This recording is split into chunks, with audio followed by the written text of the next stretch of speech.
Evening. Welcome to the Hove Palladium for part 1 of Ordinary Giants and Gentlemen.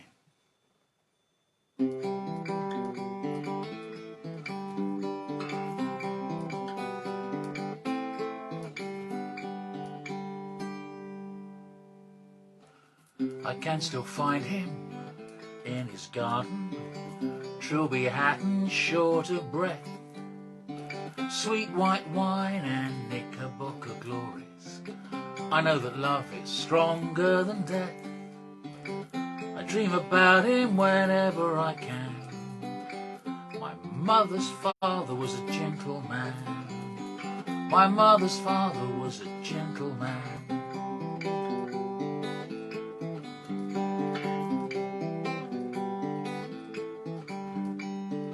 I can still find him anytime I pick up a paintbrush or play this guitar.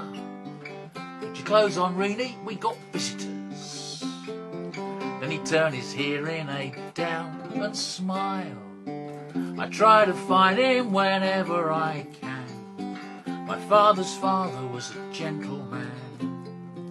My father's father was a gentleman.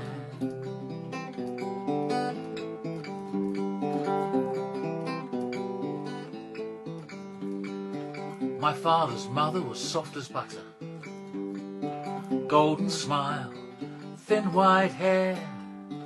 My mother's mother was sharp as vinegar, ferocious tongue, basilisk stare. But I got this photo of me and her, happy as Larry on Bognor Pier, both being cuddled by a great big white polar bear.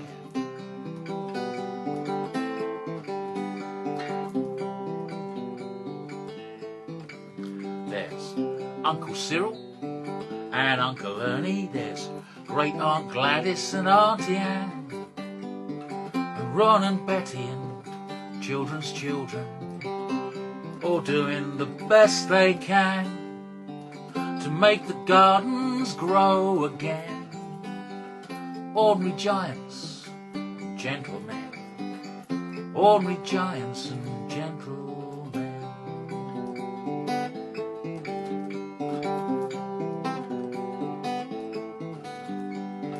I can still find them in their gardens. So this is the story of very ordinary people in extraordinary times, and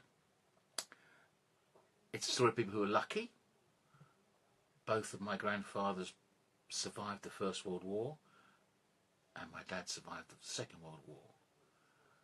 So I'm lucky. I'm lucky that I'm here. But it's all the songs are in solidarity. All those other people who weren't so lucky. Both my grandfathers were born in the last decade of the 19th century. It was a decade when a quarter of the map would be coloured pink, denoting membership of the British Empire. The British Empire on which the sun never set and the blood never dried. An English heaven. All in an English heaven, beneath an English throne, the gentlemen's 11 are taking honey sandwiches and taking tea from India and saying scones, not scones. All in an English heaven, beneath an English throne. There's sunlight, there's clotted cream from Devon, sunlight on the lawn, roses round the garden, revenue from stocks and shares, ivory from Africa, gold and precious stones to gild our English heaven. crown our English throne. And every home a castle, the servants know their place, the poor content within their slums. We eat the cake, hand out the crumbs, and postmen train with rifles. Should anarchists throw stones to spoil our English heaven and mar our English throne? All in an English heaven, beneath an English throne. God is an English gentleman, and Jesus Christ his officer, and lesser breeds but envy us, this empire that we've somehow grown. All in an English heaven, beneath an English throne. All in an English heaven, beneath an English throne. Es ist ein deutscher Himmel unter dem Kaiserreich. Gott ein deutscher Herzog ist. Sein Offizier heißt Jesus Christ. Der Untermensch guckt uns neidisch an, wie Kräuter vor der Eich. Es ist ein deutscher Himmel unter dem Kaiserreich.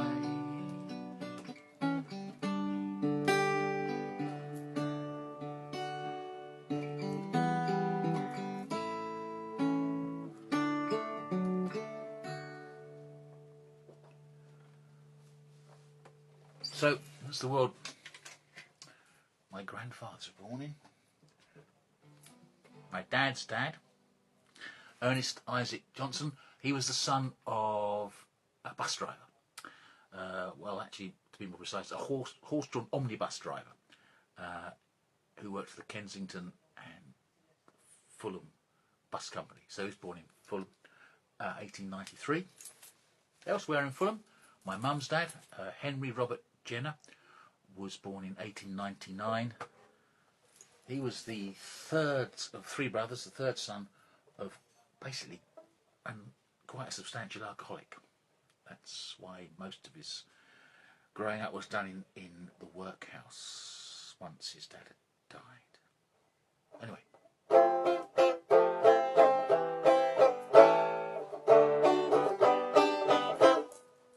Well, we left when they sold the estate off, the plough and the stables behind.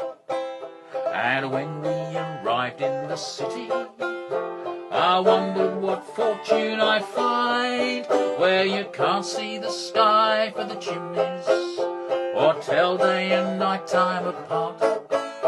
And the way they lay into their horses, well, it fair breaks a countryman's heart. But a gentleman always wants horses when he's gadding about on the town. Yes, a gentleman always wants horses when he's hunting some sweet creature down. Yes, a gentleman always wants horses, and whatever goes on underneath, well, you'd all be quite lost, sirs, without grooms and ostlers to tell you which end's got the teeth and which end's got the cheat was. Oh, but she was honest, and we've all heard that one before. Boys, we've all heard that one before.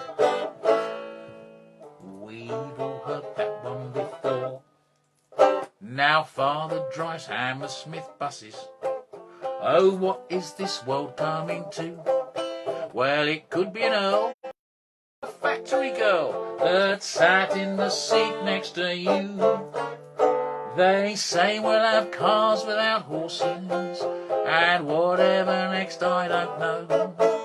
We'll fly like the birds, but you mark my words, how will your poor rhubarb grow?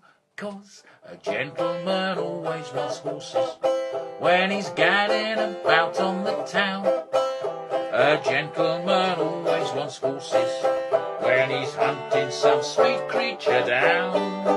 Yes, a gentleman always wants horses, and whatever goes on underneath, well, you'd all be quite lost, sirs, without grooms and ostlers to tell you which end's got the teeth, which end's got the she was. Poor, but she was honest, and we've all heard that one before. Boys, we've all heard that one before. And so, may I say in conclusion, as I come to the end of my song, a world that has need of its horses is a world that's not going far wrong. Here's a health to the king and his cousin the Kaiser, and food in the mouths that we feed. You socialists grumble, your Balkans may rumble, but on one thing at least we're agreed. A gentleman always wants horses when he's gadding about on the town. A gentleman always wants horses when he's hunting some sweet creature down. Yes, a gentleman always wants horses, and whatever goes on underneath, well, you'd all be quite lost, sirs, without grooms and ostlers to tell you which end's got the teeth and which end's got the she was. Oh, but she was honest, and we've all heard that one before. Boys, we've all heard that one before.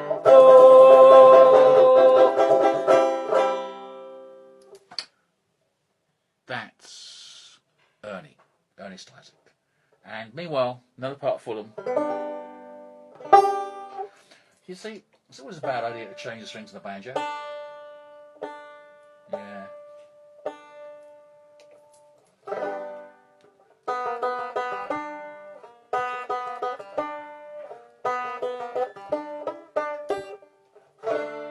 Everyone said Dad was a gent, a Victorian, stern and severe. Well, he could have been the king of all Fulham if it weren't for the rum, gin and beer. Meanwhile, back home on 2 bob a week, that mother earns down at the laundry. 8-year-old Marion's cooking the bacon for Fred, Jim and Harry. 3 brothers, brothers in poverty. But as long as we got each other, we're rich as rich can be.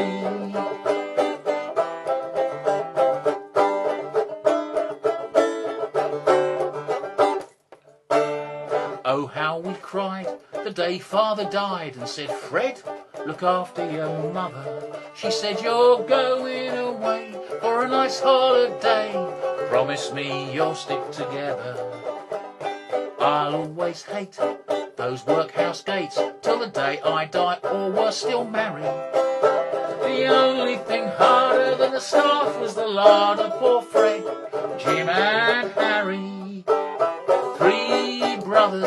3 brothers, brothers in poverty. But as long as we got each other, we're rich as rich can be. As long as we got each other.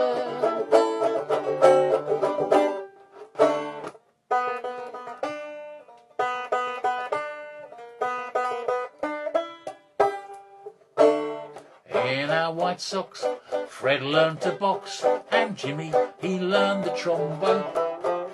The smell of the skilly near drove Harry silly. He'd never have coped on his own. But his brothers were there for him, there to take care of him. Brothers in good times or bad, and there's got to be good times coming. After all the hard luck we've had. 3 brothers, brothers in poverty. But as long as we got each other, we're rich as rich can be. All together. brothers, three brothers, brothers in poverty. And as long as we've got each other, we're rich as rich can be.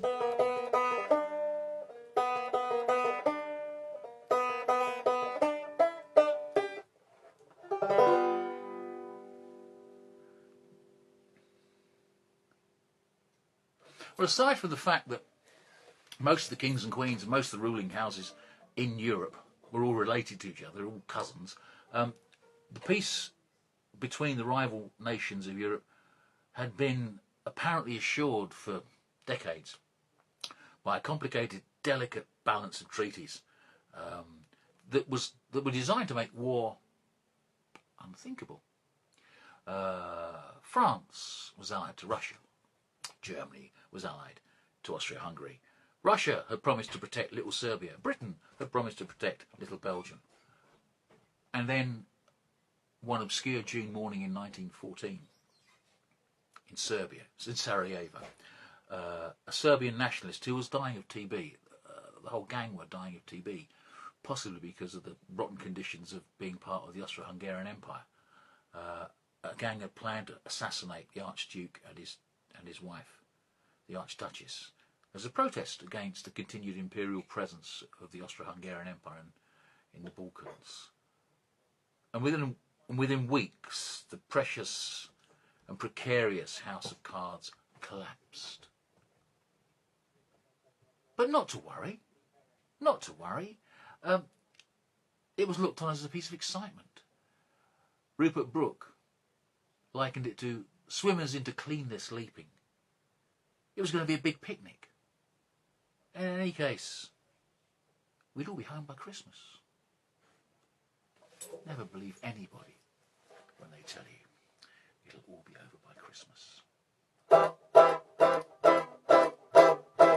Ernest Isaac Johnson bangs the mission drum.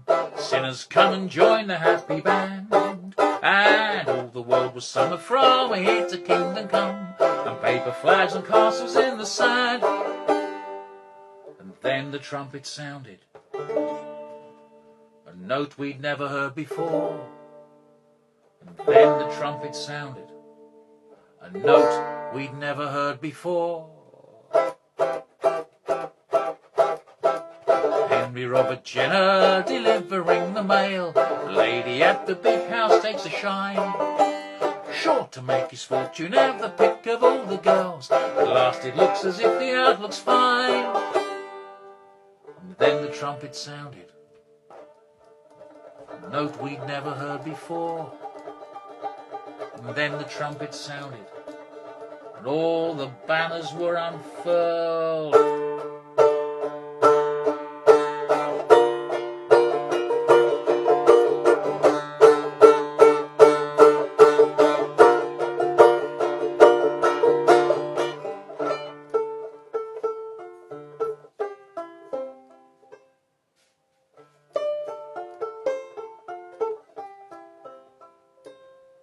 All through that long hot summer, we cheered and off they went.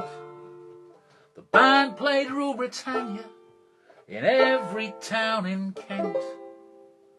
The hops all ripe for picking, the apples ripe to fall. But we'd all be home by Christmas after all.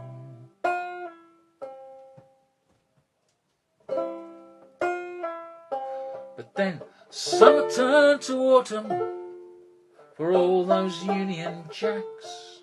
The lucky ones, the wounded, maimed and crippled ones came back. And the fields are full of apples, left rotting where they fall. But we'd all be home by Christmas after all. So we'd all be home by Christmas after all. You could hear the drums hear the guns in Flanders, in every town in Kent. Band played Rule Britannia, and Christmas came and went. And the New year brings its new recruits to answer duty's call. We won't be home by Christmas after all. No, we won't be home by Christmas after all. The sky has turned green and night turned to day. The world smells of meat and mud and decay. Some things go deeper than dugouts. Some things get buried alive. Away from the front line, Lieutenant Reese showed us how to catch light and how to mix colour. Some things go deeper than dugouts. Some things get buried alive. Well, you're playing for Kitchener, patching up Fritz and lads from the Punjab, and then you're burning old shit. Some things go deeper than dugouts. Some things get buried alive. With your rifle fixed bayonet, flares and grenades, ammunition, wire cutters, gas mask grenades, you march over the top like you're still on parade, with a quick tot of rum so you won't feel so afraid. Some things go deeper than dugouts. Some things get buried alive. How old are you, son? The old sergeant said. Stick by me, son. Look after the wounded. Some things go deeper than dugouts. Some things get buried alive. Well, you put out his eyes and you cut off his balls and you piss in your pants, and how far can you crawl and never come back through chaos and chance? The butterfly flutter, the amputees dance.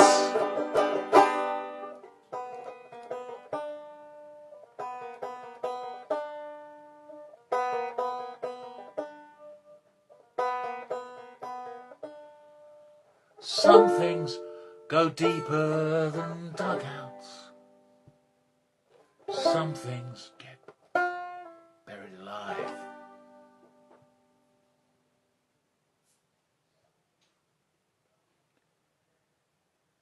So, he was working as a glass blower, and he was also in the territorials as a musician.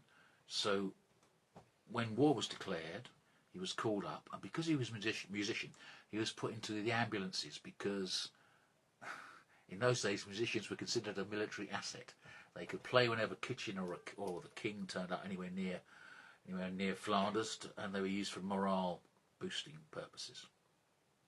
So he was put in the 6th London Field Ambulances, and also one of the first people to be called up in 1914 was the Regimental Sergeant Major, RSM Schofield. And RSM Schofield was the last man to be demobbed in 1919. The 6th London Field Ambulance spent over 3 years of unbroken service on the Western Front. Of the 229 men who arrived in France in 1950, only a handful, including RSM Schofield and my granddad, Private Ern Johnson, were still alive at the armistice. A handful.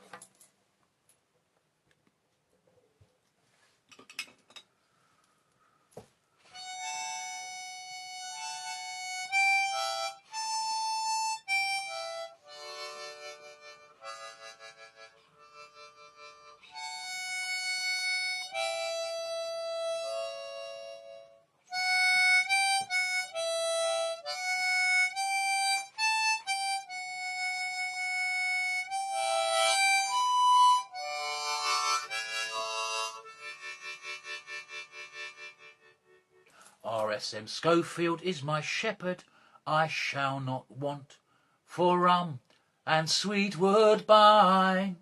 We plays them in, then stretches 'em out, the poor sods in the line. We sets up shop in a butcher's shop, the tiled floor did not care if it was the blood of man or beast that ran like rivers there. Oh, see our royal majesty, we loyally doff our caps. Oh, see our mascot, the dog Compris, he loyally squats and craps. Rob, all my comrades, we get called when for their bars they wait. But at Bull on Wood, they gassed us good, and they called us chum and mate.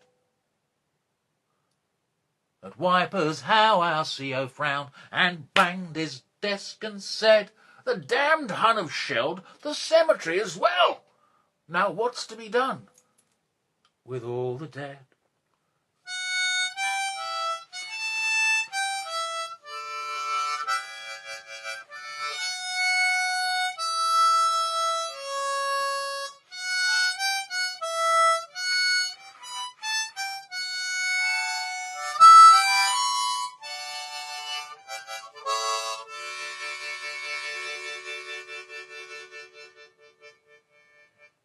RSM Schofield is my shepherd, I shall not want. He leadeth me out to stretch a bear in the mud. He setteth out an operating table before me without anaesthetic. Surely snipers and whiz-bangs shall follow me all the days of my life, and I shall dwell in the Wipers salient forever.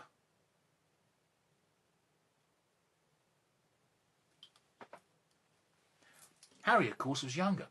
And when the war broke out in 1914, he was barely 15. And he was working for the post office. But patriotic women kept stopping him and handing him white feathers.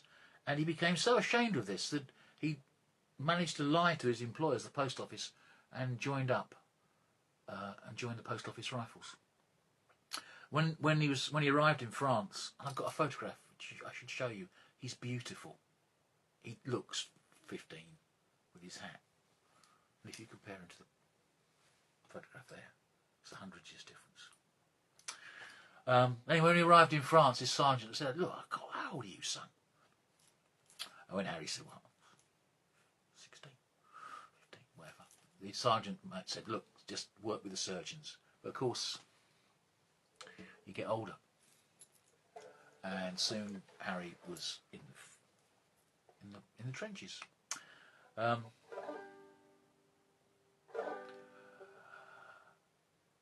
the Third Battle of Ypres, which is one of the more monumentally stupid slaughters you could imagine, on the 20th of September 1917, the post office rifles were ordered to attack along the Menin Road, and they suffered 50% casualties. 50%. Maybe it was there that Harry was wounded. We know he was wounded. He was shot in the leg, and he spent 3 days lying in a shell hole unconscious. There'd been a gas attack, and the water in the shell hole, the waterlogged shell hole, was poisoned by mustard gas, and the mustard gas poisoned Harry, which is why his skin was always yellow, and he had this deadly cough.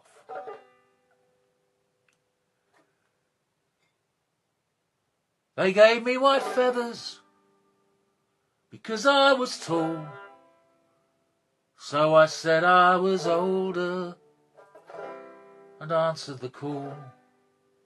I worked with the surgeons when the wounded came in, boys little older than me, hardly old enough to be men. But now that I'm 18, no longer so young, I wait for the whistle to blow.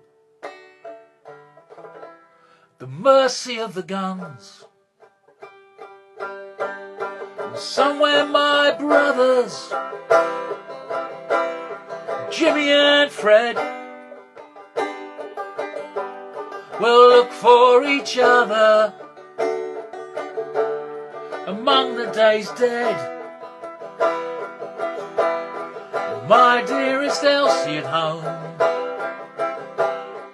what can I say? So many letters from home, unanswered today.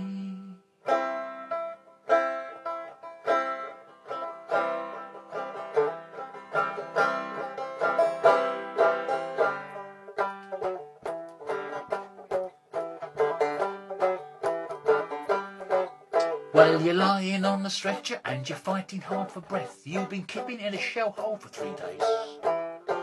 Stuck out there in no man's land, face to face with death. Along will come your MO and he'll say, soldier on, it's back to the front line, son. A little bit of gas never did anyone any harm. Soldier on, soldier on. While you're standing sentry duty and the whiz bang goes whiz bang, blow me down, it blows your legs away. You think, cool, that was lucky, I've just cocked a blighty one.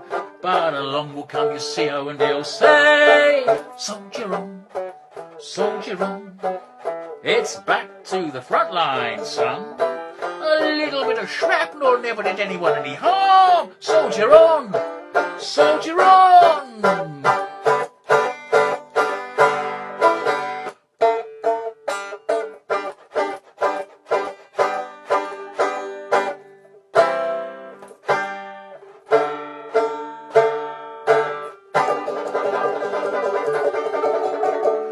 When you're finally dead and buried, with your little wooden cross, and at last you hear the last post play.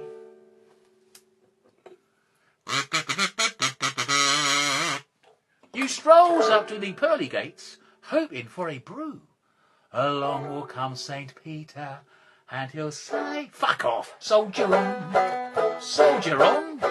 It's back to the front line, son. All the knobs and factory owners, they say thank you very much. Soldier on, soldier on, soldier on, soldier on. It's back to the front line, son. You don't expect a pension for post-traumatic stress. Soldier on, soldier on.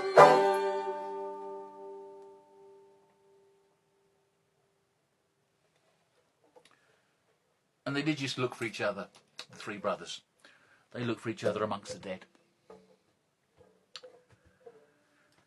So,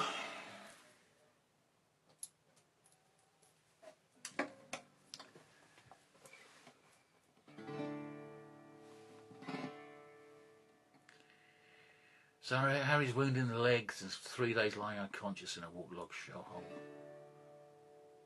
Ern was luckier. He was deaf in one ear from the shelling loose, which is a bit of a disadvantage for a musician, but otherwise he was one of the lucky handful who made it to the armistice. They're both present at the Third Battle of Ypres. Ironically, Ern managed to get 3 days leave to go and get married, but both the post office rifles and the 6th London Field Ambulance were shoveled into the abyss. The Third Battle of Ypres cost 400,000 British and Commonwealth lives and 400,000 German lives as the British military attempted to capture Passchendaele Ridge, which you'd be hard put to recognise as a feature of any geographical significance. They eventually captured it by using the New Zealanders. This is something will find in the narrative. Every time anything particularly difficult needs to be done, the British Army uses someone as far away from the home counties as possible. But the ironic thing, of course, is that Passchendaele Ridge was surrendered without a fight the following spring during the German Spring Offensive.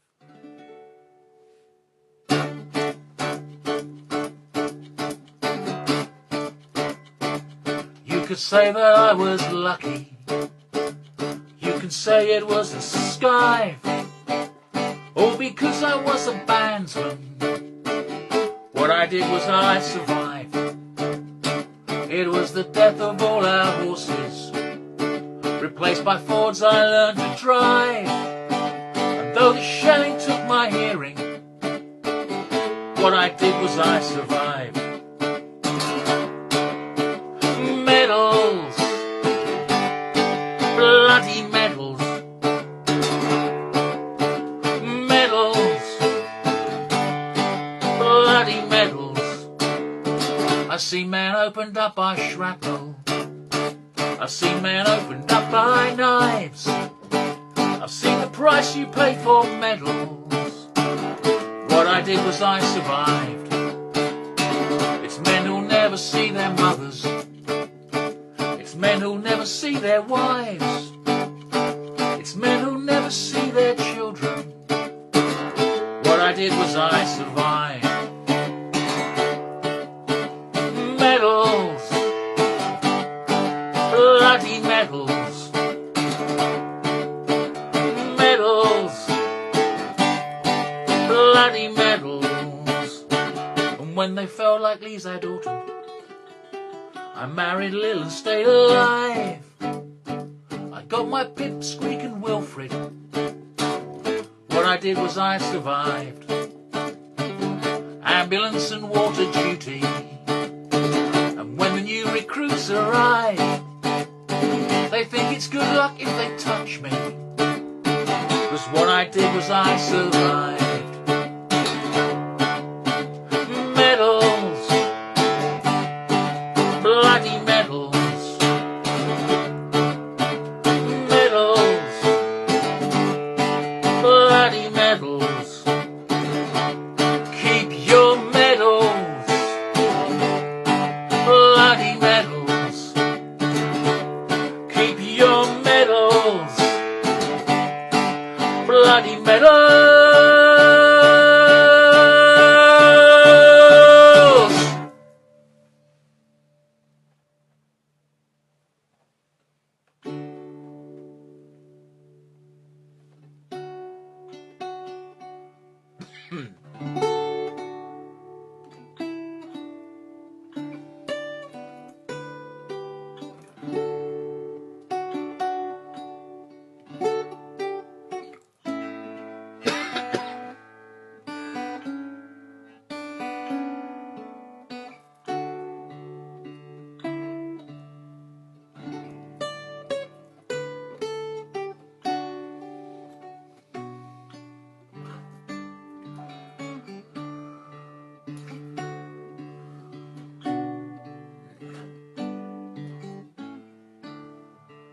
I dreamed that we quarrelled, my sweetheart and I, when I went to the station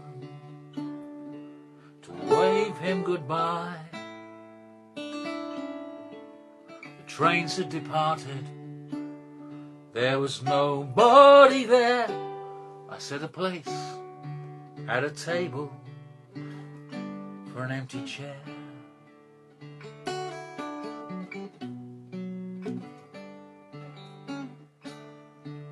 I wanted to hold you, I wanted so much to tell you I love you. I ache for your touch. But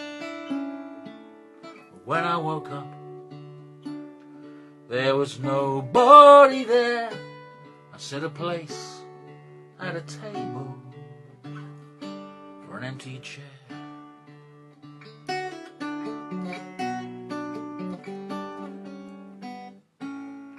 There's a palace of tears, there's the beat of the drum. Oh, I wait for your letters, but your letters don't come. No key in my lock, no light on my stairs. I set a place at a table for an empty chair. And there's a palace of words where the peace was agreed, but all over Europe there's wounds wounds that still bleed, beyond reparation, beyond all repair. I set a place at a table for an empty chair.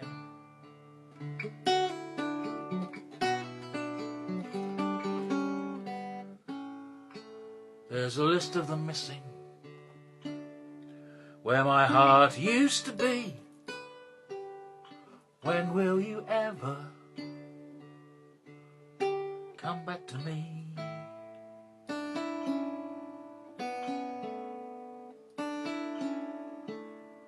For nations in uniforms, what do I care? I set a place at a table for an empty chair. I set a place at a table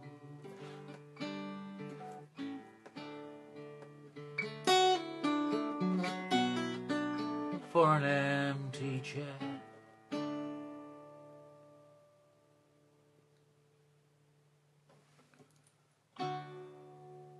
It must have been very difficult to oppose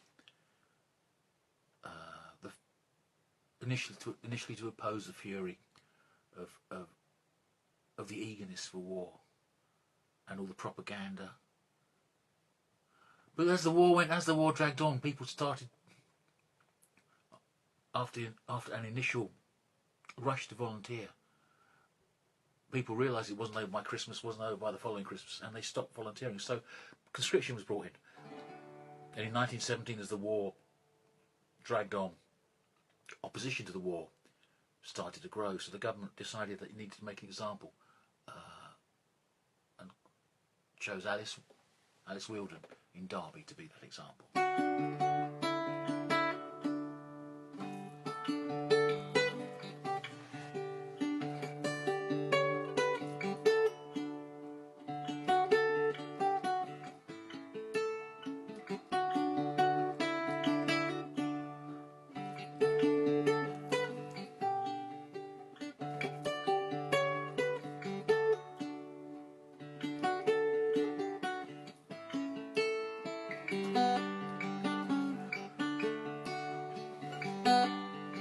This is a story. Hard times in Derby, no work for working men. So Alice sells old shirts and boots to bring the money in. So her daughters will be teachers, and things won't stay the same. Alice Annie Weldon, no gravestone holds her name. This is how the world gets changed.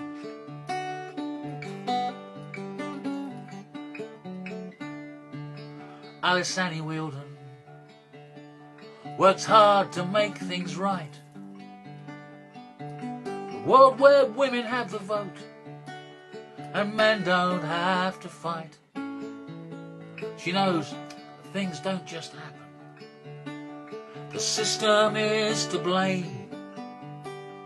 Alice Annie Weldon, no gravestone holds her name. This is how the world gets changed.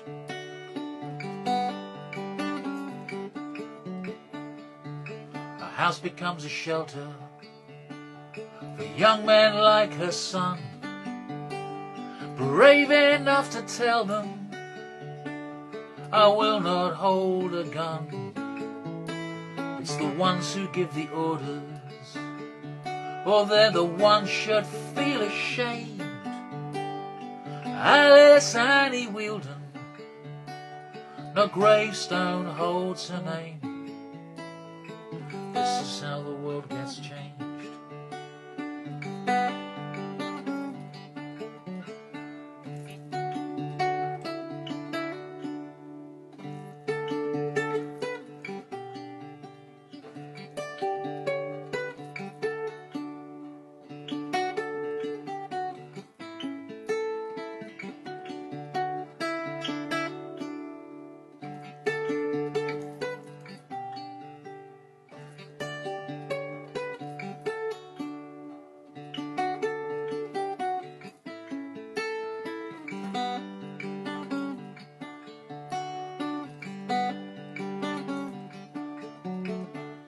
government sends in its agents to weave a web of lies.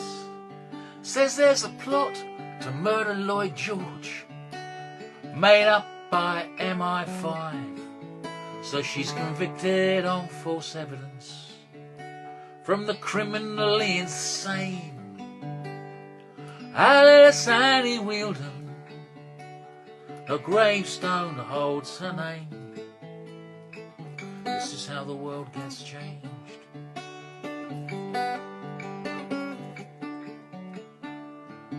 When the war is over, the family get released. No doctor will attend her when she dies. Put a red flag on her coffin, cried teardrops in the rain. Alice Annie Wheeldon, her gravestone holds her name. But this is how the world gets changed.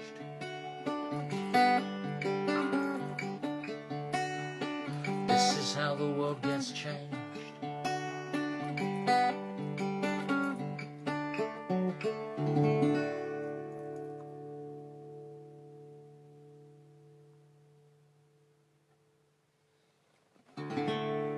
Welcome home, boys, to a land fit for heroes. A land fit for heroes. We're building new homes for you. Pack up your dead mates and don't say a word. A land fit for heroes is waiting for you. Don't say a word about the fat profiteers, your wounds and your nightmares.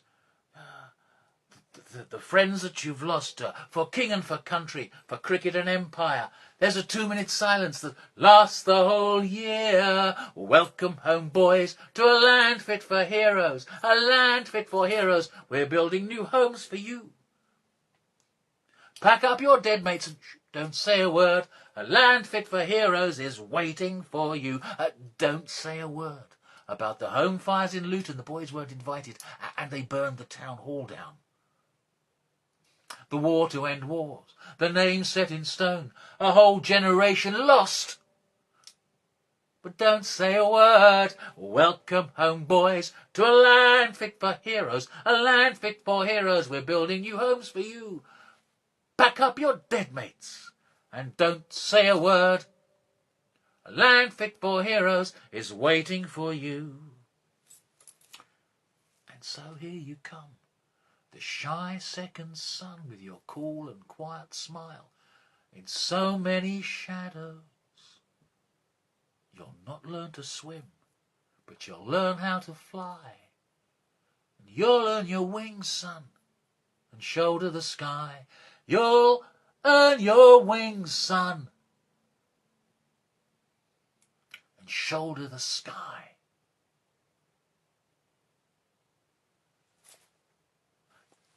Somehow at the height of the Passchendaele offensive, was a bit lucky, managed to get 3 days leave to marry his sweetheart, Lillian Bryce. Lillian was in service.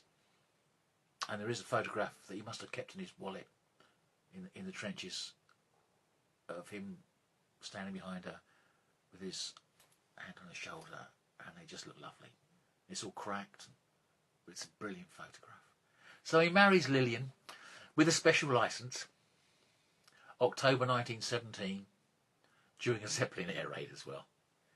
And in 1920, their first son, Ernie, my Uncle Ernie, is born. And in 1922, their second son, my dad, Ronald Walter Johnson, is born. Ern's a musician, and so he's away a lot. But initially the family living in Fulham. Later they moved west with the creeping suburbia to the unpropitious suburb of Heston. But Ron is born in mysterious Fulham. Welcome to the mysteries of Fulham. We've gone and voted unionist again. Sir Henry's gone, but now we've got Vaughan Morgan, though most of us is workhouse penny plain. No one makes a pilgrimage to Fulham. No one comes to Fulham to be cured. But every year the kids round here make grottos in case the bus gets lost from Putney Bridge to Lourdes. Now when I ask my vicar to explain why it's 2p coloured but only penny plain, he says, put your trust in Jesus, because Jesus understands. Like Sir Henry, he's your friend and he will lend a hand. Well, while I wait for Jesus to lighten up my load, I'll be found in the old Greyhound down the Fulham Palace Road, down the Fulham Palace Road. Well, every year we all stand to attention and we wear our medals for our comrades' sake. And every year the kids round here make grottos for the pilgrimage that no one ever makes. The candles look like starlight in their jam jars. There's dandelions and wildflowers in tin cans. Bits of this and that to make a pattern, salvaged out of God's almighty plan. But when I ask my comrades to explain why it's 2p coloured and only penny plain, they say, put your trust in Karl Marx. Karl Marx understands. Comrade Lenin, he's your friend and he will lend a hand. Well, while I wait for Charlie to lighten up my load, I'll be found in the old Greyhound down the Fulham Palace Road, down the Fulham Palace Road. Oh, these mysteries of Fulham that no one can explain. Why it's 2p coloured but only penny plain. Well, while I wait for someone to lighten up my load, I'll be found down the old Greyhound, down the Fulham Palace Road, down the Fulham Palace Road. Yes, I'll be found down the old Greyhound, down the Fulham Palace Road.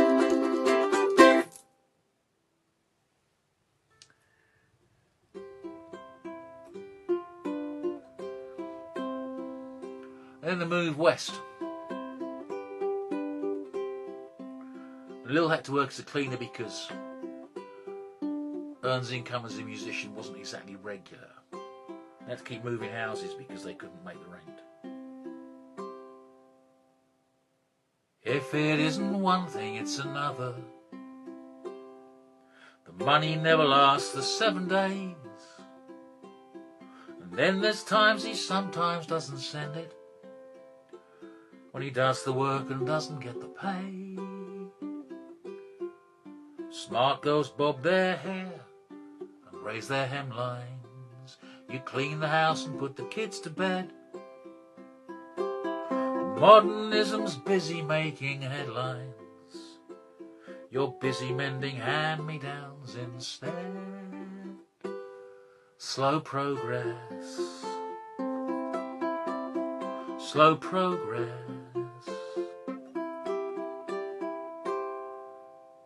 Your progress is the suburb and the factory, spreading west along the Great West Road. Fields and orchards turning into semis, but the rent needs paying everywhere you go.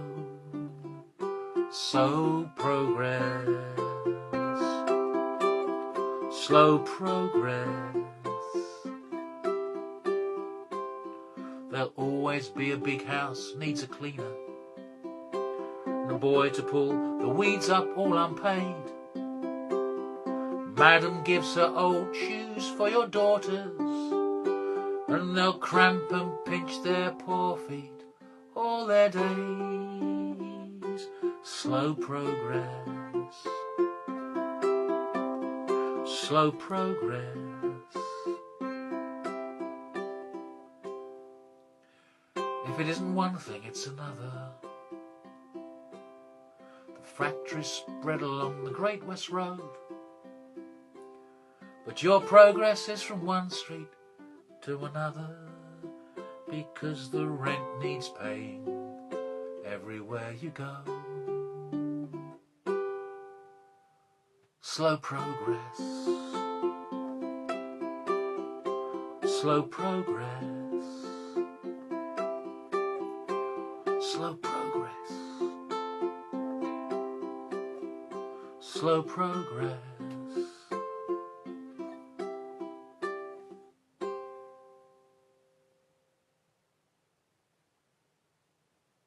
Our mum doesn't like her new larder. It's my Uncle Ernie singing this.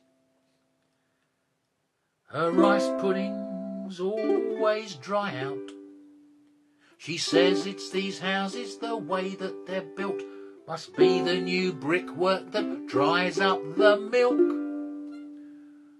Well, we rather like our new larder, since we got the hang of the door. We tiptoe in.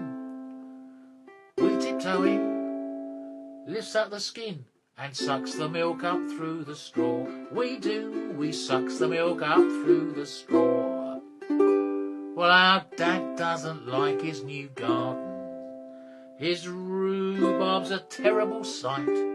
He puts beer traps out for the slugs and the snails, but they get in his shed too and drink his brown ale. Well, we rather like our new garden, since we got the hang of the door. We ease out the fork with Dad's potting fork, and we sucks the beer up through a straw. We do, we suck the beer up through a straw. Well, nobody makes any grottos. I suppose that must mean we're all cured. We don't mind the brickwork, the slugs and the snails, 'cause there's Mother's rice pudding and Father's brown ale. So we rather like our new garden, since we got the hang of the door. We play outlaws and Indians, we tiptoes in and then sucks it all up through a straw. We do, we sucks it all up through a straw. We do, and nobody mentions the war much anymore. Since I got the hang of the chord sequence, that was quite a good song, really, wasn't it? In a way, both families were lucky because of the light industry spreading along the Great West Road. West London was relatively free from the disaster that followed the 1929 Wall Street crash, as capitalism nosedived into one of its more catastrophic periods of crisis. And of course, for Britain, this was made worse by the fact that in 1926 the Chancellor had been Winston Churchill, and he buggered up the gold standard.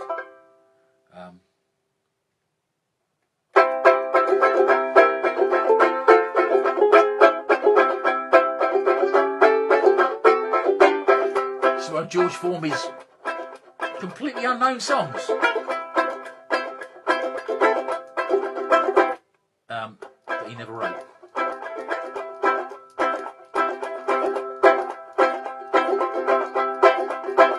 Well, you find the rule Britannia everywhere you roam, but Western civilization, it ought to start at home. In Greenfields Mill in Darwin, deepest Lancashire, there's kids and old folks starving, 'cause there's no work here. Well, if you're black, white or brown, same old sahib keeps you down. Lads and lasses gather round, here comes Mr. Gandhi.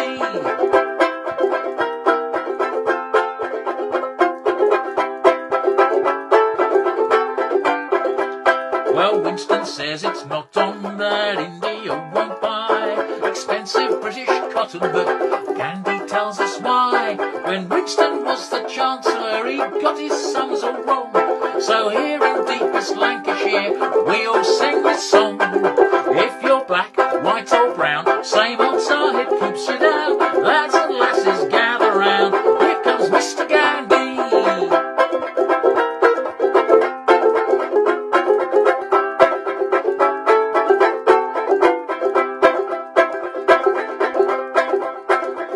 Well, Gandhi just wears old clothes, he's just like me and you.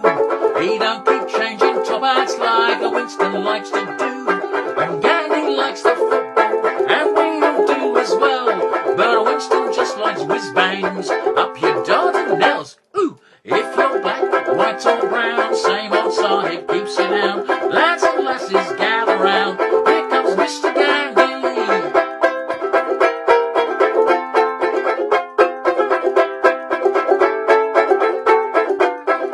Well, Winston sent the troops to break the strike at Tony Pandy, and when it comes to poison gas, he thinks that it's just dandy. He's partial to King Edward and a belly full of brandy. So here in deepest Lancashire, 3 cheers for Mr. Gandhi. If you're black, white or brown, same old Sahib keeps you down. Lads and lasses gather round, here comes Mr. Gandhi. Yeah, if you're black, white or brown, same old Sahib keeps you down. Lads and lasses gather round, here comes Mr. Gandhi.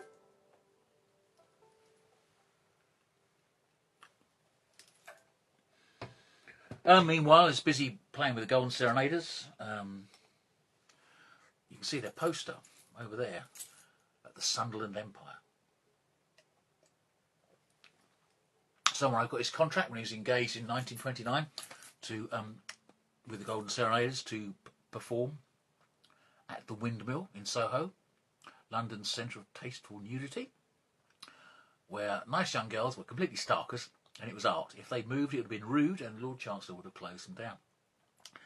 But mainly they played in Germany. He's got his passport as well, loads of stamps on it. And I got a postcard that he sent from Lapland, and he sent it to Ernie, but my dad got it. I think there's a lot in that. It wasn't sent to my dad, but my dad somehow got hold of it from Lapland. Of course, the Golden Serenaders had to stop in 1933 when the Nazis bullied their way into power in Germany, because of course Nonny was Jewish, and that's Nonny behind my right elbow there. That's Nonny. A lot of the band were Jewish, and of course so was Ernest as well.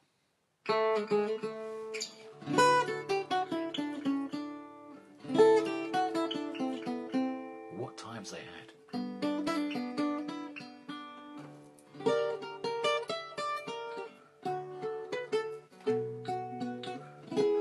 Before then, these are just some of my granddad's memories. I play the banjo or the double bass or anything else that no one else wants to. It's a living, it's a life, and I'm paying for my lodgings with my portraits of the great composers. It's a living, it's a life, so close your eyes, cross your fingers. It's Nonny and his golden serenaders. Close your eyes, cross your fingers. It's Nonny and his golden serenaders. Well, there's Tex, he comes from Texas, his 6 guns coming handy when there's cockroaches. It's a living, it's a life. And if your Ausweis isn't kosher, hide inside my base case till we're in Switzerland. It's a living, it's a life. close your eyes, cross your fingers. It's Nonny and his golden serenaders. Close your eyes, cross your fingers. Well, it's Nonny and his golden serenaders. Close your eyes, guys.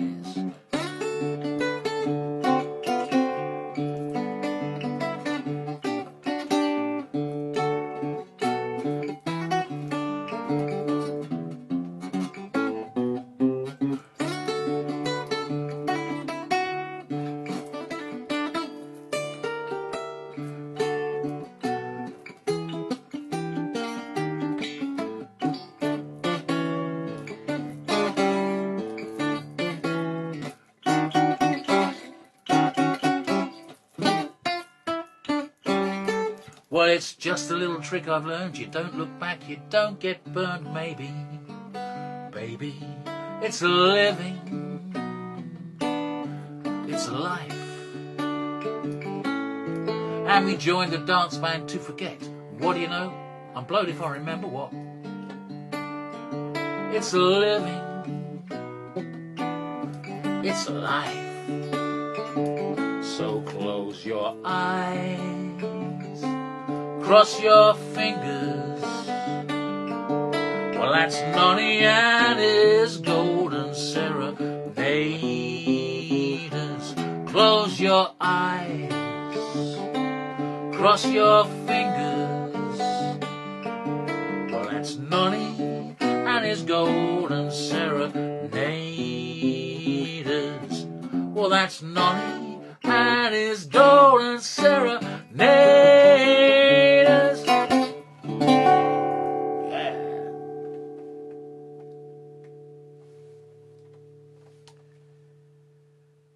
Meanwhile, winding back a bit, you want to know what happened to Henry Robert, don't you?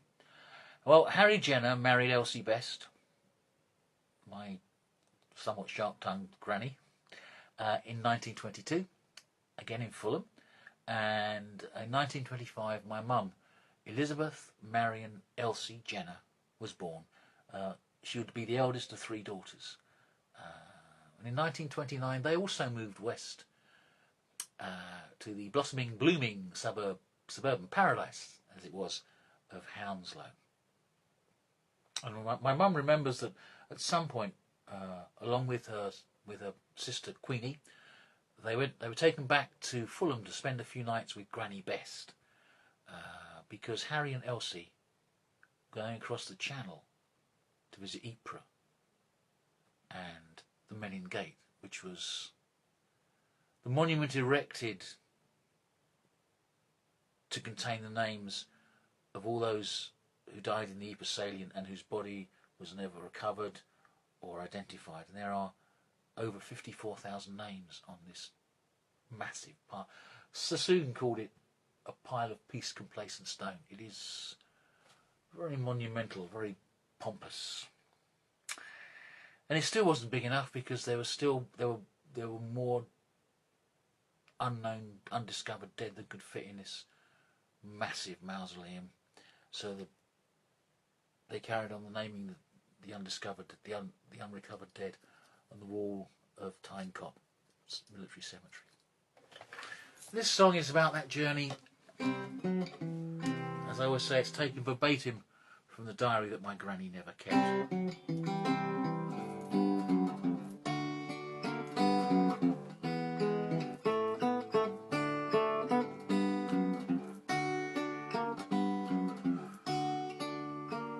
Well, I'd never seen more than the seaside before. I'd never been over the sea. What to do so big and so blue? When Harry took me to see Ypres, we left the 2 girls with me mother, and we caught the Calais boat train. Me with me egg and shrimp sandwiches, Harry with his players plain.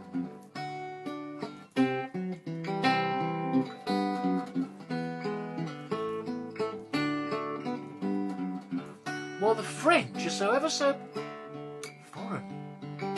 It's all oui, oui, oui and bonjour. But when you try spending a penny, there's only a hole in the floor. Well, I was feeling quite fragile come Belgium.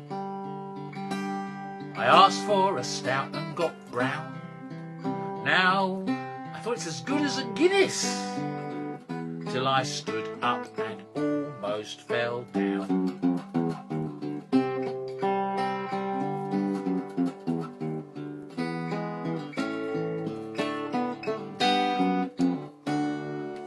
Now they've built this nice new gate at Ypres, so's they can remember the war. I bought us a souvenir ashtray. We had sweet white wine that they drank all the time. And perhaps it was thinking of old pals and all those old good times gone by. But in all of the years we've been married, I've never seen my Harry cry. Well, I reached out and patted his big old brown hand. It wasn't my place to ask why. But in all of the years we've been married, I've never seen my Harry cry.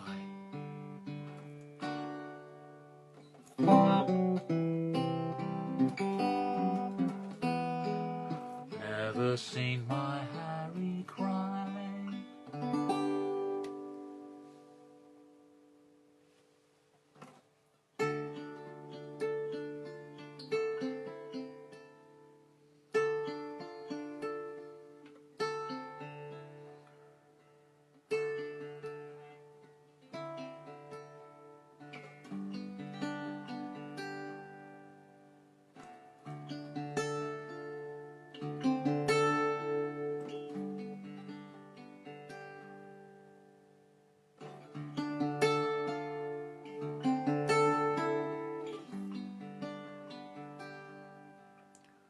Well, you have to look for Langemark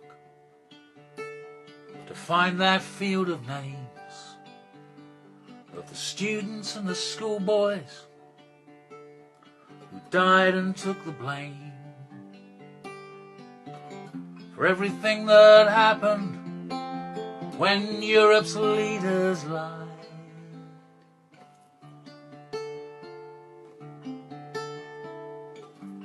The losing side.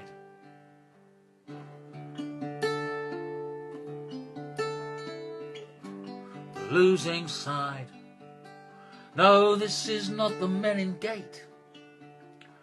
No last post here lays claim to the glory of the sacrifice, but the dead died just the same as those who's lost their leaders said, victory justified.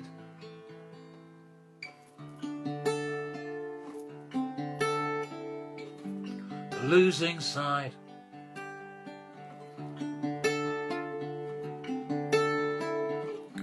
The losing side. And there's only these 4 statues, like the corners of the earth, that know the weight of bad news and what such glory's worth. And every broken name of every broken heart.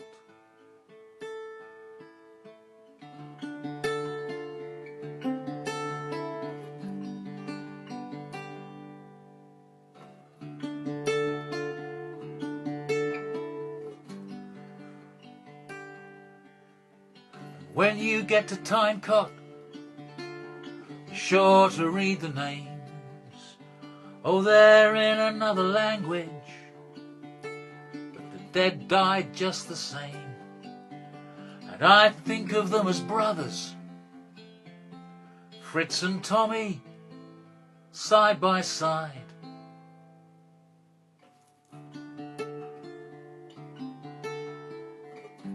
The losing side.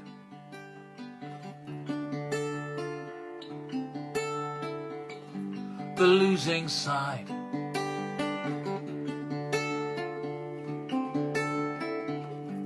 The losing side.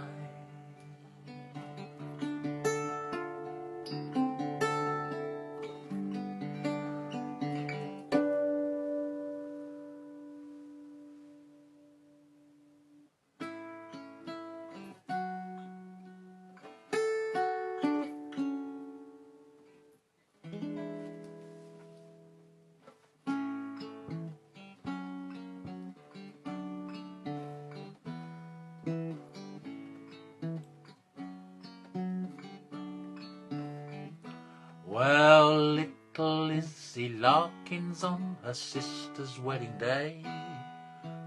She practiced for the high jump and she caught the bride's bouquet. There were 24 bridesmaids, but she pushed them all away. But when she came back down to earth, you could hear her say, where have all the nice boys gone? Where have all the nice boys gone? The eligible, the suitable, the beautiful, the dutiful boys.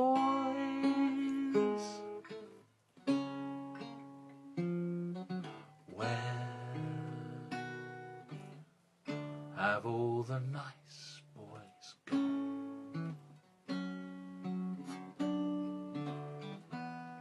So Lizzie went to Blackpool to see the Blackpool lights, and then she went to London to see the London sights.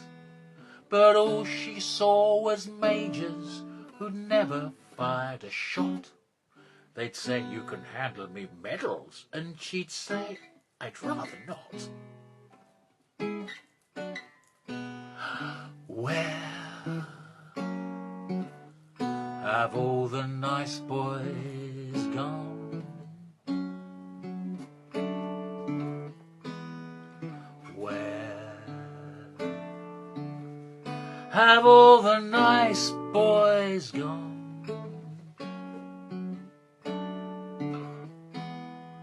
The eligible, the suitable, the beautiful boys.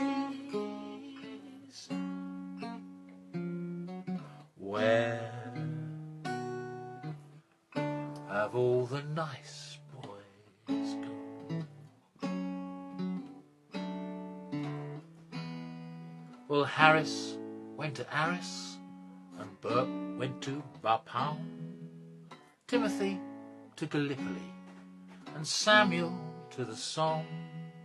Jim got influenza, Jack got cut in half. How can you get married to a fading photograph? Where have all the nice boys gone?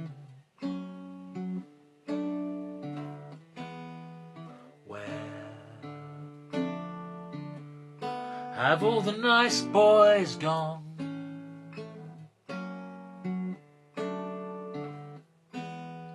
The eligible, the suitable, the beautiful, the dutiful boys.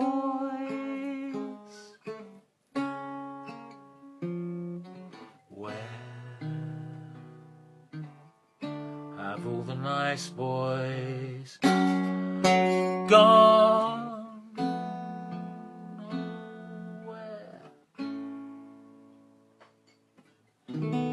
Have all the nice boys gone?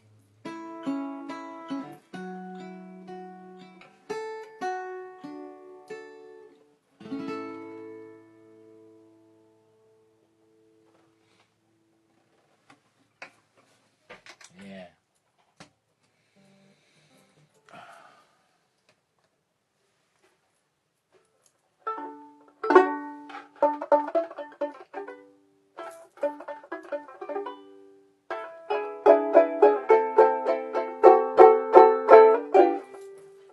things were pretty sticky in post-war Italy. Thank God for our master spy, Sir Samuel Hoare MP. He paid a certain chappie, a Mussolini, £100 a week, and now the rest is history. So if you're working class turned Bolshevik and they try a general strike, you need a bulldog Drummond type to teach these unwashed gutter snipes, these Frenchy, Conchy, Gandhi types. It's a free country! You can't do what you like. Oh, the old world isn't working. We gambled it away. Those nights at Monte Carlo, now someone has to pay. They wiped us out at wipers, and now the market's crashed. Daddy's stocks and shares are gone. We need easy cash. So, 3 cheers for the black shirts. Oh, hear out loud hurrahs. From the House of Lords to Fleet Street, there'll be champagne and cigars. 3 cheers for the black shirts as the troops go marching past. Who's holding hands with Hitler? It's the British ruling class. Just ask the Mail and Mirror, just ask the Board of Trade, how much we love his speeches, his salutes and his parades. Who's Britain's prettiest black shirt? And here's how you join up. And here's the Duke of Windsor with his old pal Ribbentrop. So 3 cheers for the black shirts, hear out loud hurrahs. From the House of Lords to Fleet Street, there'll be champagne and cigars. 3 cheers for the black shirts as the troops come marching past. Who's holding hands with Hitler? It's the British ruling class.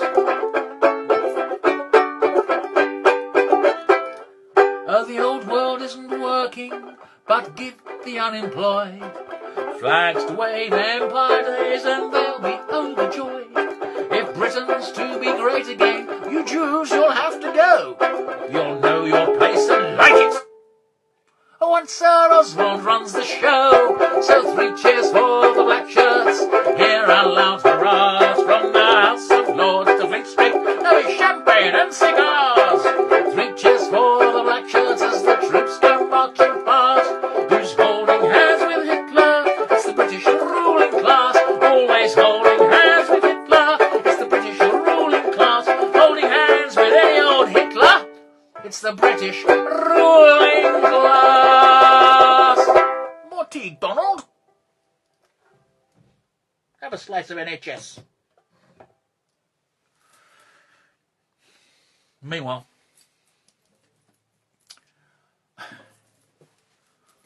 Ron's growing up.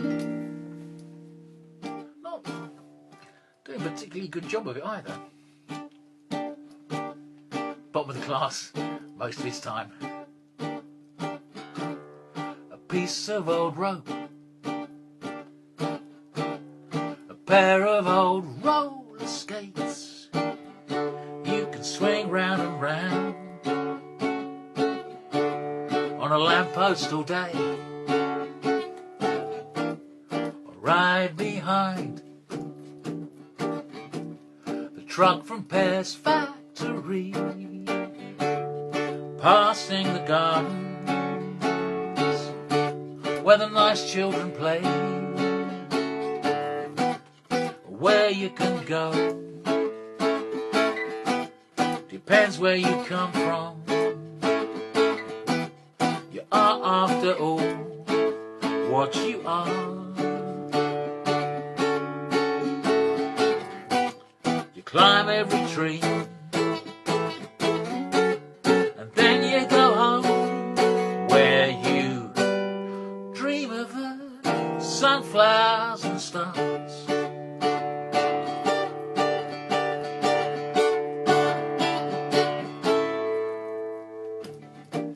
If you're a bright boy,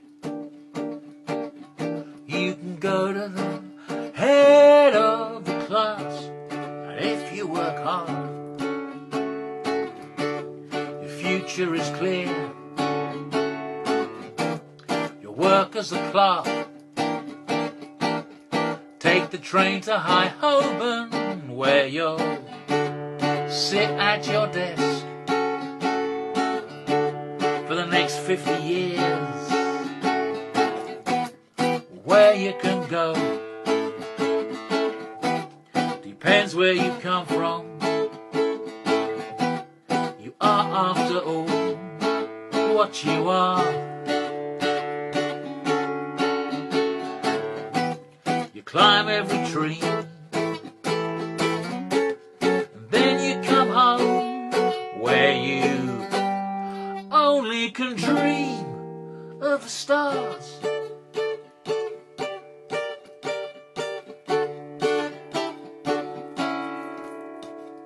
But you're the last in the class,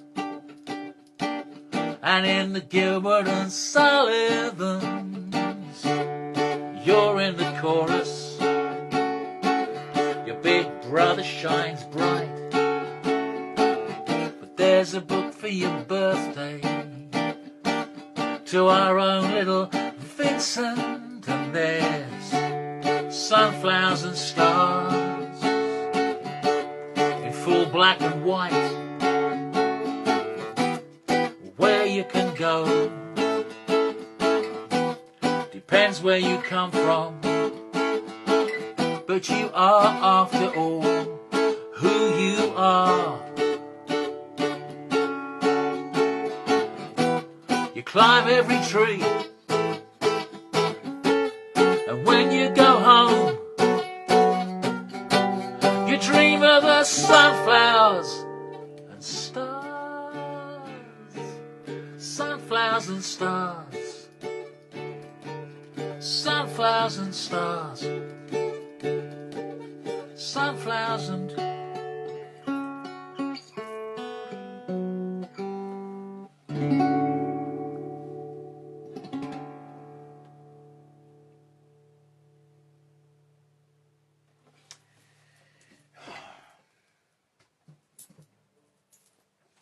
See, I was talking with young Lou last Thursday.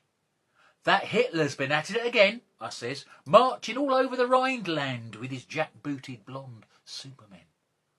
Lou says it's a bit of a worry, because if I remember it right, only 36% of our conscripts in the last lot was fit enough to fight. Now, me, I'm not one for statistics. I says that may well be the case. Just you wait for the Summer Olympics, says Lou. We'll see who's the real master race. Our team will be yachting and rowing like jolly good varsity toffs. But that Yankee lad, Jesse Owen, he'll tell Adolf where to get off. You know why they're not in a hurry? Those amateur gentlemen chaps, your toppers and bowlers of Surrey, they live longer than those with cloth caps. Because a doctor is half your week's wages. There's no hospitals because of the dole. No, we don't want the workhouse and poor laws. What we want is workers' control. You should stand for the general election, I says. The landlord says, don't be an ass. Lou ain't got no education. And on top of all that, she's a lass. The average life expectation's a bit longer for women than men, sniffs Lou. You're a lucky old sod to see 60, let alone your 70 year and 10. Take the death rate, she says. For example, would it surprise you to know in Jarrow it's 30% above average, while in Surrey it's 20 below? She knows I'm not one for statistics, so Lou puts it simple and plain. There's millions go short of a shilling, while some fill their boots with champagne. It's like we've got these 5 giants: unemployment, poverty, disease, ignorance, and no decent housing. They're keeping us all on our knees. Well, we've washed out the last of their charity. There's nothing much left but the holes. So no thank you, your Royal Fascist Majesty. What we want is workers' control. The landlord says, less of that bullshit talk. You girls, stick to drinking your beer. We're loyal to our king and our country. We don't allow politics in here. Lou stands up and they start to argue. Are you saying what I'm saying isn't true? Well, I think about giants and Surrey, statistics, and what we should do. They promised us a land fit for heroes once the war to end wars had been won. Now the hungry are marching from Jarrow, and it's clear something needs to be done. So It's either we're moving to Esher and buying a set of golf clubs, or we're starting the world revolution once the landlord kicks Lou out the pub.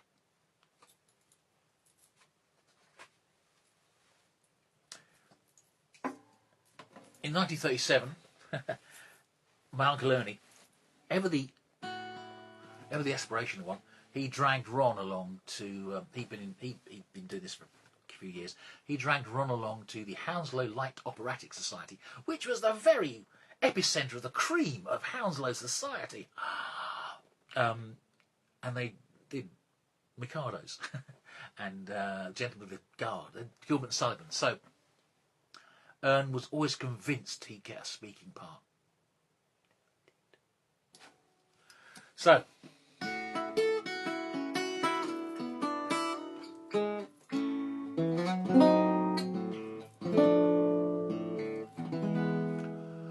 though Hounslow Holy Trinity Hall was not completely full, it was agreed by one and all, and even the Middlesex Chronicle, the production was a pronounced success, both in parts and sums. They'll talk for years to come of Edna McEwen's Yum Yum. Course by the time we got our makeup off, we'd miss the bus again. We're the gentlemen of the chorus, the gentlemen of the chorus, never the leading men.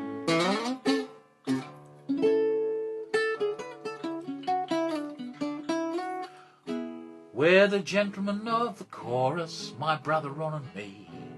The Chronicle says that we have a mechanical tendency. Well, clearly they've never heard us crossing the Great West Road, duetting it as we go. Titwillow, titwillow, titwillow, titwillow, titwillow, titwillow. Of course, by the time we'd hung the costumes up, we'd missed the bus again. We're the gentlemen of the chorus, the gentlemen of the chorus, never the leading men.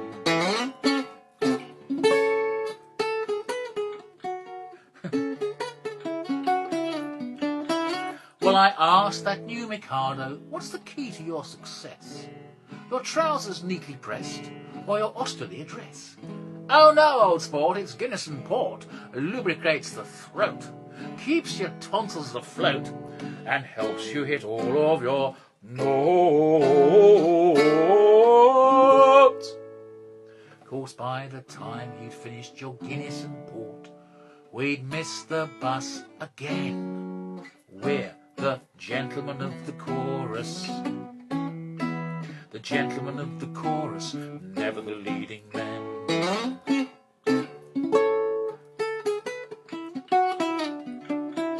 Well, the leading lights have said goodnight, the captains and the kings, the fat soprano who sings while we wait in the wings.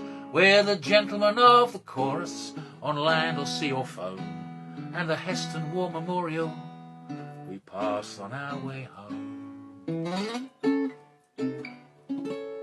By the time we'd put all the chairs away, we'd miss the bus again. We're the gentlemen of the chorus, the gentlemen of the chorus, never the leading men. The gentlemen of the chorus, our mums and dads adore us. The future lies before us. Never the leading, never the leading, never the leading men. Never the leading, never the leading, never the leading men. Never the leading, never the leading, never the leading men.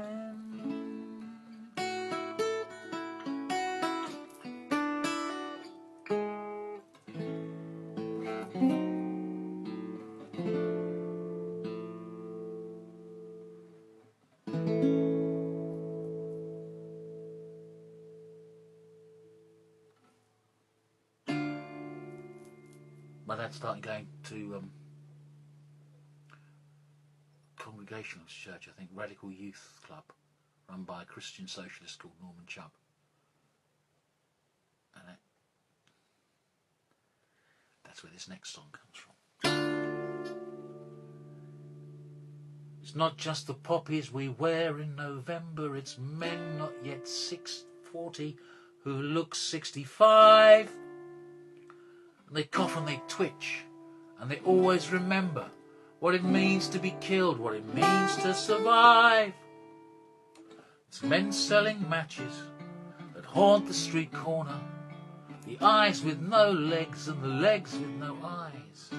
It's the absence of loved ones, the list of the missing, sweethearts who turned into spinsters, not wives. Nobody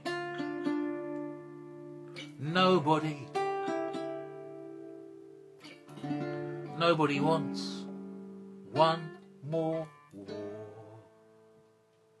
It's the scream of the engines, the thought of our children choking on gas, with our streets the front line, as we've seen what they did in Madrid and Guernica. And we know that it won't just be soldiers this time. And the shrapnel's still in there, the wounds never healed, and we don't want the workers on our green playing fields. And there's marches in Cable Street, fighting in Spain, and our glorious dead, well, they all died in vain. Nobody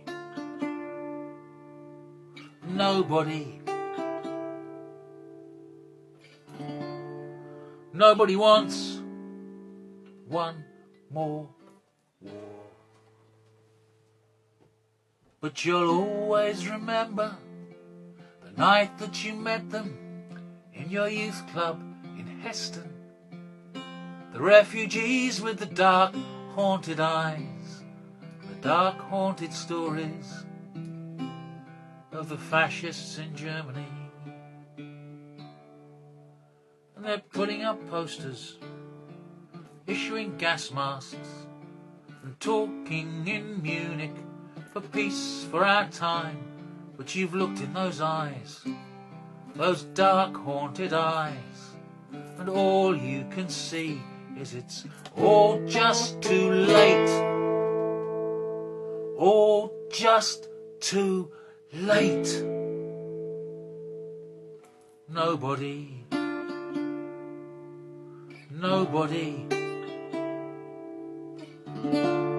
Nobody wants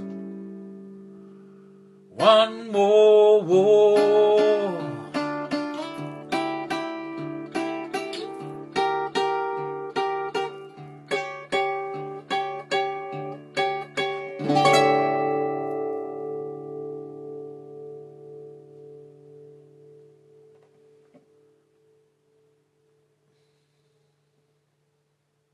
It's now 1939. Betty's just 14 years old, and she's about to go on holidays at Eastbourne.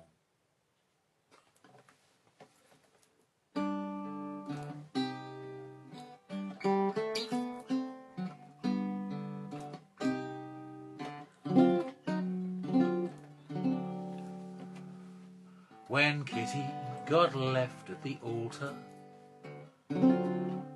my dad thought she looked rather low. So he sent us both off down to Eastbourne, 'cause Eastbourne's a frightfully nice place to go. Well, usually we just go to Bognor. So Kitty cheered up like a shot. The downs roll away like green apples. It's nicer than Nice, and it's not quite so hot. A castle called Eastbourne, a castle called Eastbourne, a castle called Eastbourne.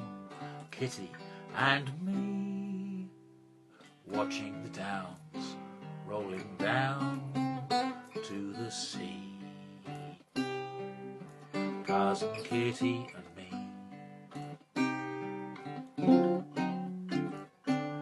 We walked those chalk walls of our castle. We went to an awfully nice dance. And I'll never forget when Kit said, "Look, Bet," and showed me a sign that said day trips to France. Boulogne, well, of course, it's not Eastbourne. They don't do a nice cup of tea. But we spent the whole day parlez-vous français, ignoring the clouds gathering over the sea and a castle called Eastbourne. A castle called Eastbourne.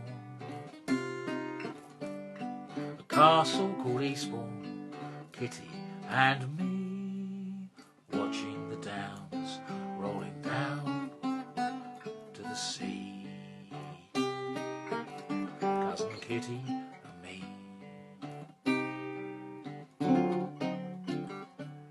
Well, we got back at 2 in the morning. I thought that we'd never get home. You see, the storm just came up without warning. Everyone was scared, and I was small and alone. An odd little man wearing medals was handing out mugs of sweet tea. He said, "If Hitler does march into Poland, the only defence that we'll have is this sea, for a castle called Eastbourne.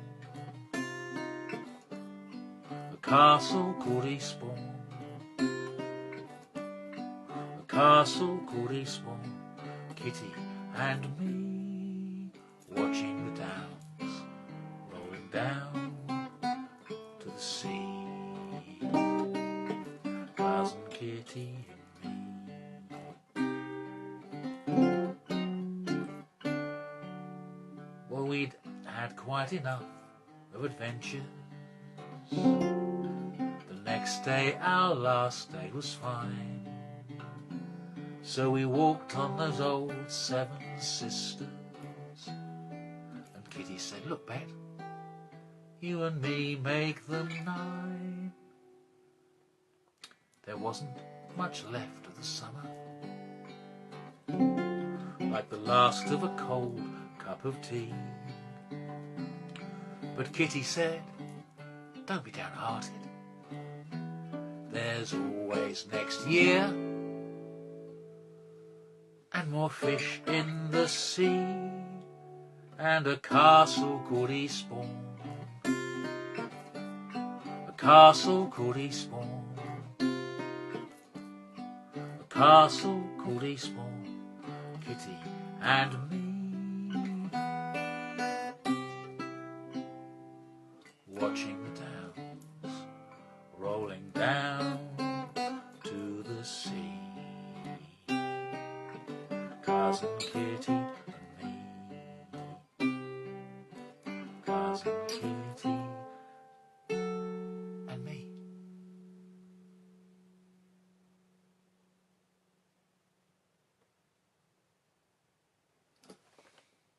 And Betty's last sister, my Auntie Anne, my godmother Anne, was born September 1939. What a time to be born, what a time to come calling, what a time you have chosen, with the bombers above, in the face of this storm, this night that is falling, asking for nothing but your fair share of love. Sweet dreams while you can, Annie. The sirens may sound for us soon, but oh, my red rose in winter, I've always known I'd wait for you. And the houses we build them in vain. If we build them on lies, too late for that now. It's the trenches again. Kill or be killed, and you ask me for nothing but your fair share of love. Sweet dreams while you can, Annie. The sirens may sound for us soon, but oh, my red rose in winter, I've always known I'd wait for you.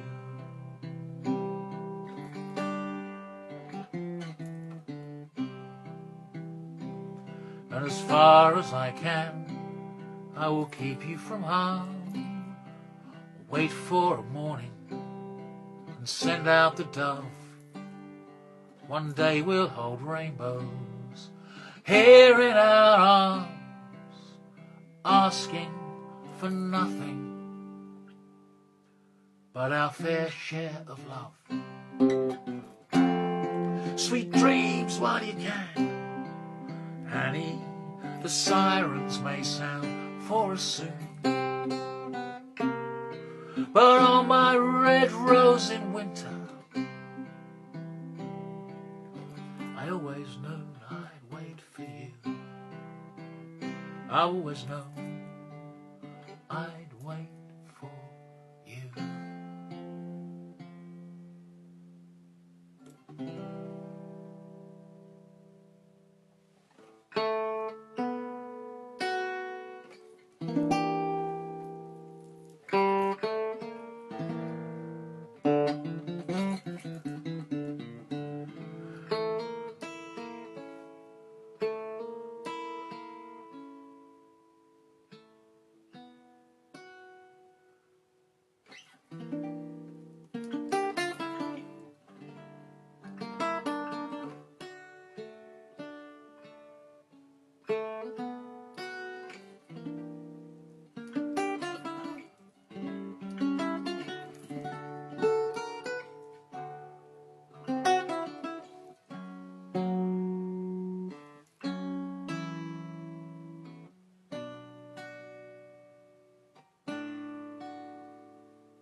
Shadows fall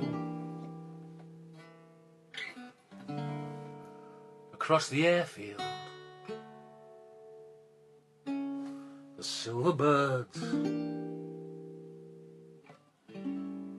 sleep in their nests. The summer days will soon be over. We watch the light fade in the west. A cold east wind, the sound of thunder, unwanted news, unwelcome guest. How many leaves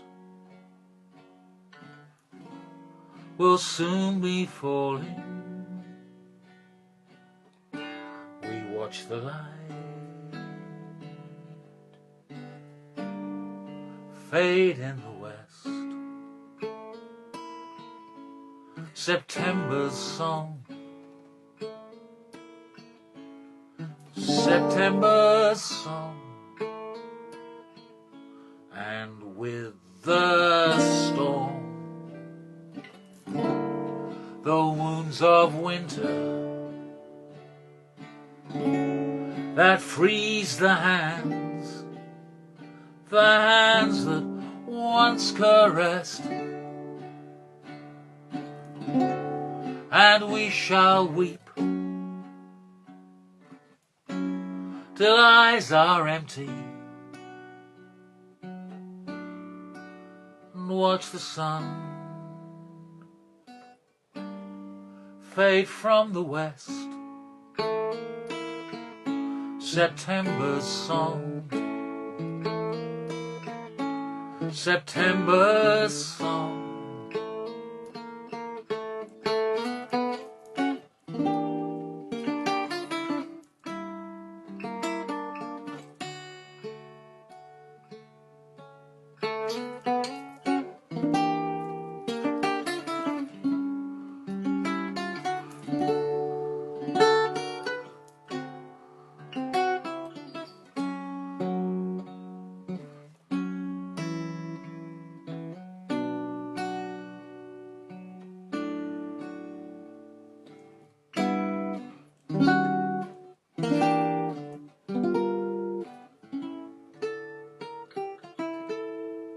station clock had hands of stone. A little while I stand alone. How will our hopes and all our bright ideas endure as minutes turn into years? September song,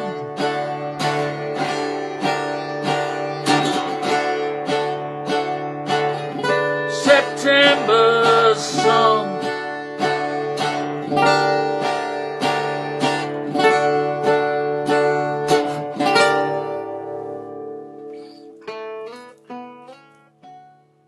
September's song.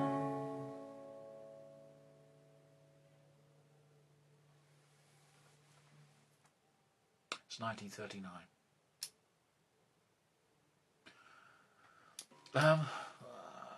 Maybe see you next week. 1940 to 1979. Thanks for the pleasure of your company, and stay safe.